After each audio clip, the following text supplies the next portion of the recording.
এই দুটো হাত কেন দিয়েছে মা জানেন? এখন মাছ মাংস খাওয়া নিয়ে খুব বিভেদ চলছে বিভিন্ন জায়গায়। ও মা, এই হাতে তুমি যদি অপরাধ করো তো মাছ খেলে কি হবে আর মাংস খেলে কি হবে? আগে হাতটাকে নিরামিষ করে ফেলো। ভগবানকে বলো যেন এই হাত দিয়ে আর কোনোদিন অপরাধ না করি।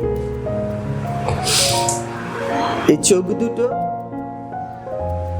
দৃষ্টি দিয়ে আমরা নারীকে দেখি পুরুষেরা, নারী দেখি পুরুষদেরকে। যদি ওর মতো আমার বউ হতো, আর নারীরা বলে যদি ওর মতো স্বামী হতো, মহা মহা পাপ রে মা।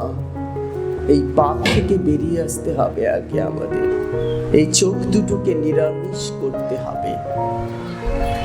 আর কি করতে হবে? এই চোখ দুটো নিরামিষ করবে, এই বদনটাকেও নিরামিষ করতে হবে। তুমি কি খেলে নাও, ভগবান তা এসে দেখে যাবে না।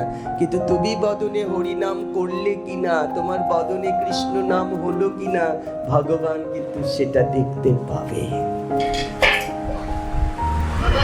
এই দেহটাকে ভগবানের চরণে লিখে দিতে হবে। এই হাতটা তোমার, এই চোখ দুটো তোমার, এই বক্ষটা তোমার, এই হৃদয়টা তোমার। তুমি ভিন্ন, আমার কেউ নেই।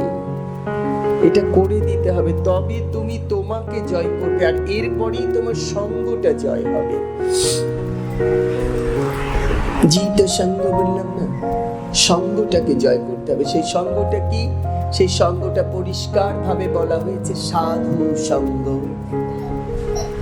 দুর্লভ মানব জন্মে সাধু সঙ্গের বাইরে কোনো সাধন ভজন নেই।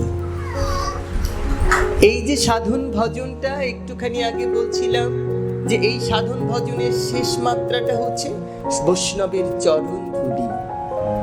বৈষ্ণবের চরণ ধুলি হচ্ছে এই ভজনের শেষ মাত্রা। সেটা প্রমাণ কোথায়?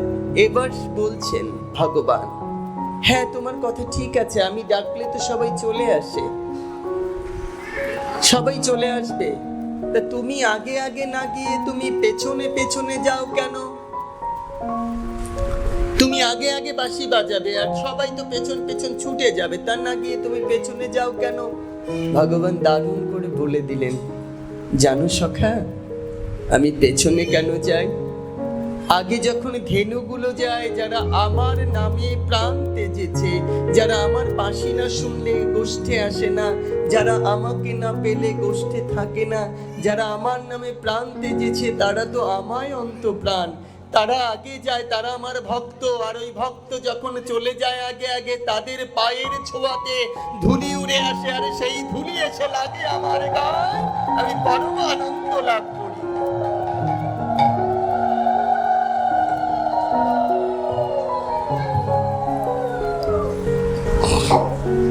এই ধুলিটা খুব জরুরি রে মা। সাধু সঙ্গ যে কত পবিত্র সঙ্গ, কত উত্তম সঙ্গ, তার একটা ছোট্ট কথা বলি। কোটি জন্মের পাপ যদি, কোটি জন্ম যদি কেউ পাপ করে থাকে, সেই পাপ নিমিষেই তা মুক্তি হয়ে যায় যদি সাধুর চরণ একবার বক্ষে ধরা যায়। কত ভালো করে রাধা বল্লভ লিখেছেন, আমার হরিকে যে ভালোবাসে, ভাবে তার মতো আর বান্ধব না। অন্তিম যদিন আসবে মা, যেদিন আমার প্রাণ পাখি কাছে ছেড়ে চলে যাবে, সেদিন কেউ সাথে যাবে না রে মা। শুধু আজকের যে সাধু সঙ্গটা করলাম, এই সঙ্গের ভক্তগণ সেদিন কানে শুনলে বদন ভরে হরি বল হরি বল হরি বল বলে যাবে।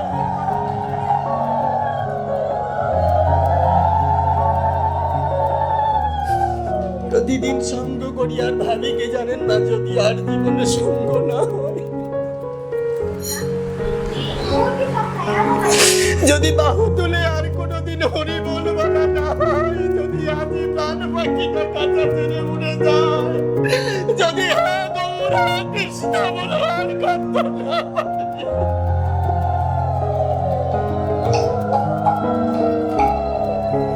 সেদিন তোমরাই আমার বন্ধু।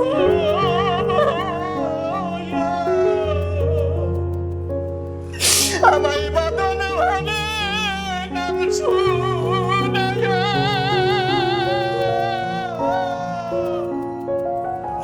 সেদিন তোমরাই আমার বন্ধু।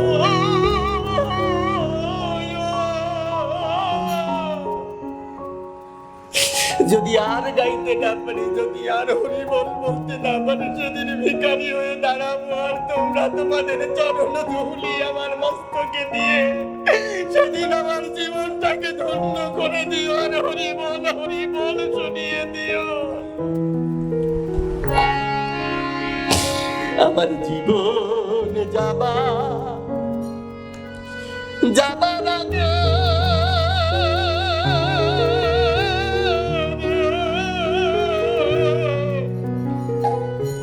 আমি সাধুর বাজার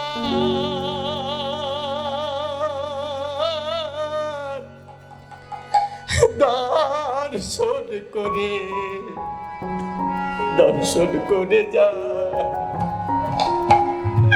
সাধুর চরণ পাব আমি ধন্য হব।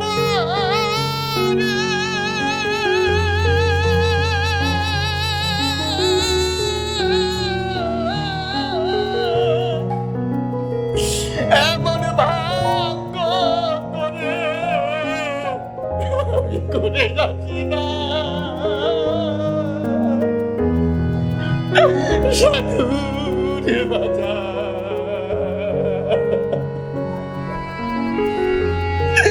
দর্শন করে যা, সাধুর সঙ্গ বৈষ্ণব সঙ্গ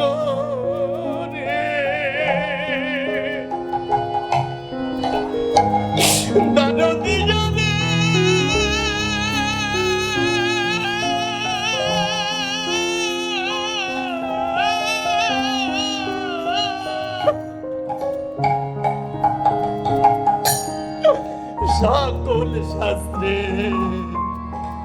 সকল শাস্ত্রে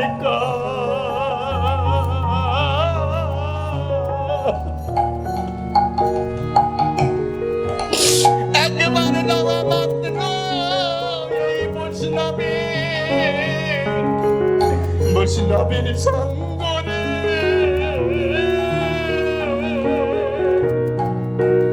জানি সকল পাপে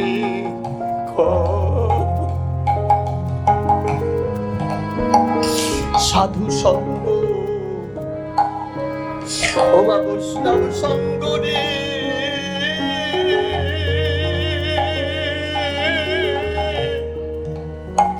সকল শাস্ত্রে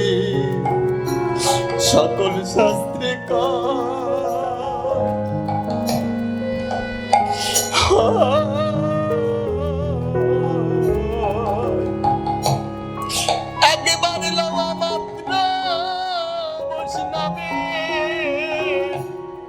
বৈষ্ণবের সঙ্গ রে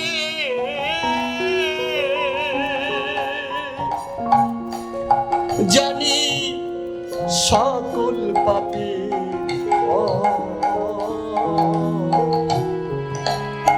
ও তারে কৃপা করে শ্যাম দয়া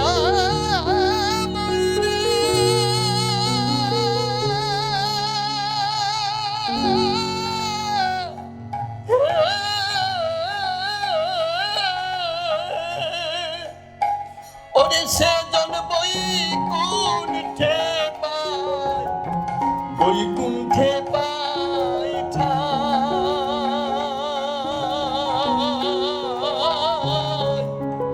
সাধুর বাজার দর্শন করে যা। আর যদি জীবনে না হয় মা, কোটি জন্মে ব্যাধি যদি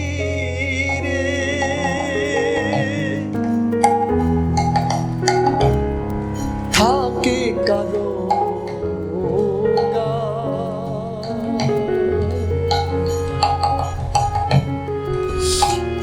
একবার বৈষ্ণব ধুলি গাইমা খিলে রে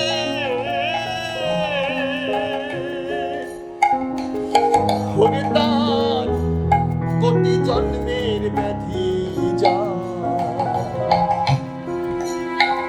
বুঝি আবার ভাগ্যে হলো না রে, বুঝি আমার ভাগ্যে হলো না রে, আমার ভালো জানো বিফল গেল জীবাক্ত সঙ্গ হলো না।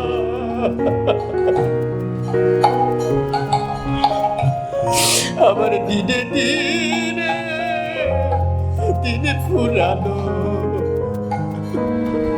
বুঝি আমার কৃষ্ণ সঙ্গ হলো না রে, কোটি জন্মে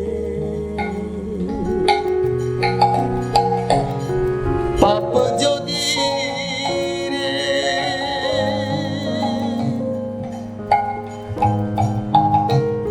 বান্ধব আমার থাকে কারো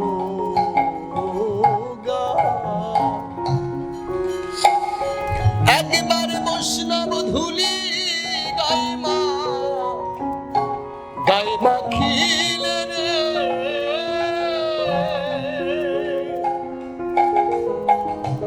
কোটি জন্মের পাপ যায় তারে কৃপা করে শ্যাম দয়া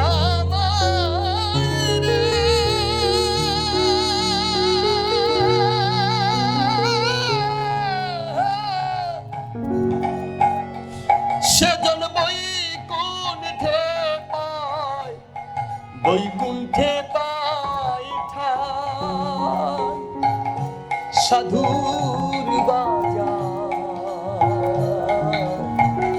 দর্শন করে যা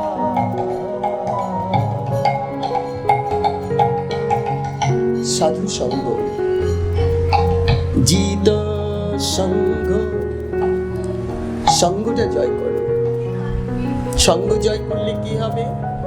সঙ্গ জয় করলে তোমার কামকে তুমি জয় করতে পারবে। সঙ্গ জয় করলে কি হবে? কামকে জয় করলে ক্রোধ জয় হবে। ক্রোধকে জয় করলে কি হবে? ক্রোধকে জয় করলে তোমার লোভ জয় হবে। লোভকে জয় করলে কি হবে? তোমার মোহ জয় হবে। মোহ জয় হলে মাৎসর্য জয় হয়ে যাবে। আর তখন তুমি আর ভগবান, ভগবান আর তুমি, এর মাঝে আর কেউ থাকবে না। এটা কখন হবে? এই কখন হওয়াটা খুব দুরূহ ব্যাপার। কখন হয় জানেন মা?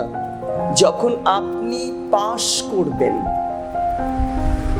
পাসটা কেমন করে করে? পাসটা কোথা থেকে করে? আচ্ছা বলুন দেখি মা, প্রাইমারি যদি কেউ পাস না করে তাহলে কি হাই স্কুলে যাওয়া যায়?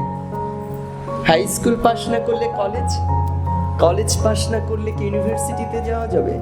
ইউনিভার্সিটিতে গেলেন, ইউনিভার্সিটিতে যখন যাবেন আপনি অনার্স করলেন, মাস্টার্স করলেন, দ্যাটস ইট। এরপরে যদি আপনি মাস্টার্স না করেন আপনি কি পিএইচডি করতে পারবেন, এমফিল করতে পারবেন? এটা যাবে না। সুতরাং আমাদেরকে পাস করতে হবে। পাস কোথা থেকে করতে হবে? আগে বাবা মার চরণ থেকে পাস করতে হবে।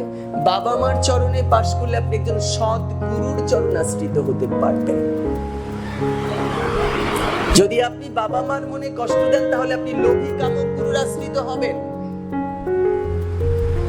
বাবা মা যদি আপনাকে পাস না করিয়ে দেয় তো আপনি লোভী কামক গুরুর আশ্রিত হবেন, কারণ আশীর্বাদ পাননি। আর আশীর্বাদ না পেলে কখনো গুরু আশ্রিত হওয়া যায় না। আপনি আশীর্বাদ পেয়েছেন, ভগবানকে তুমি পাবে, এ কথা বাবা মা বলবে না। বাবা মা বলবে তোমার সৎ গতি লাভ হোক, তোমার কৃষ্ণ পদে মতি হোক। বাবা মার আশীর্বাদ পেয়ে গেলেন তো ধন্য হয়ে গেলেন। দেখবেন গুরুকে আপনার খুঁজতে হবে না, গুরু খুঁজে খুঁজে আপনার বাড়িতে চলে আসবে। অনেক গভীর বন মা, খুব গভীর, যে বনে কেউ যেতে পারে না, সেখানে মা খুব ভালো একটা ফুল ফুটলে না, ভ্রমরকে ডাকতে হয় না, ভ্রমর আপনি তার কাছে চলে যায়, কিচ্ছু বলতে হবে না, ভ্রমর ঠিক পৌঁছে যাবে। বলে দেওয়ার দরকার নেই যে ভ্রমর ওখানে একটা ফুল ফুটে আছে। ঠিক তেমন আপনি আর গুরুদেব একটা ফুল আর ভ্রমরের মতো গো মা।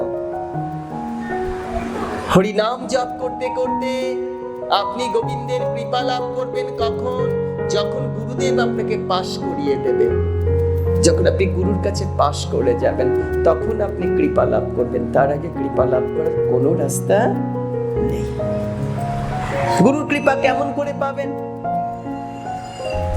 গুরুর প্রত্যেকটা বাক্য পালন করতে হবে। গুরুর বাক্য যে লঙ্ঘন করে সে শুধু পাপ করে না মা, মহা মহা পাপ করে, মহা অপরাধ করে। গুরু বাক্য লঙ্ঘিত কবু না পাইবে কৃষ্ণ অবশ্যই জানিবে, তাই গুরু বাক্য লঙ্ঘিতের কোন জায়গা পৃথিবীতে স্বর্গে নরকে কোথাও নাই। তবে গুরু ধরবার আগে চিন্তা করতে হবে, ধরে কিন্তু বিচার করা যাবে না মা। একবার ধরে ফেললে তো হয়ে গেল, আর বিচার করা যাবে না। সে লোভী হোক, কাম হোক, যা ইচ্ছে তাই হোক, গুরুর বিচার কবু না করিবে। গুরুর বিচার করা যাবে না, বৈষ্ণবের বিচার করা যাবে না।